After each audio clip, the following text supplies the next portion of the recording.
ทุกคนการหาเงินมันบ่ได้ง่ายอย่างที่เราคิด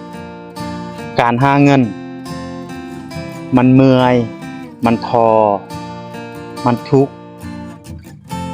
เนาะค่อยเป็นค่อยไปกับการหาเงิน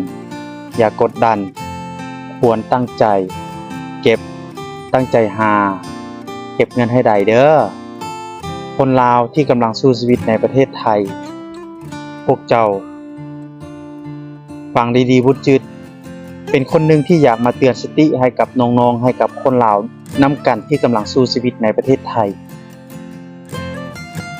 อย่าหลงไหลกับไฟแสงสีจงอดทนตั้งใจหาเงินเฮาเป็นคนหนึ่งที่ดิ้นรนหาเงินตัวน้อยๆออกจากบ้านจากเมืองจากพ่อจากแม่เพื่อลาความฝันเพื่อหาเงินให้ได้จักก้อนหนึ่งเพื่อมาพัฒนาตัวเองเฮามาอยู่ในประเทศไทยแล้วมันเป็นโอกาสของเฮามันเป็นการสร้างให้ตัวเองได้เห็นหลายสิ่งหลายอย่างแต่สิ่งสำคัญเฮาอย่าลืมว่าเฮามาหาเงินเฮามาใช้ชีวิตนำมาหาเงินน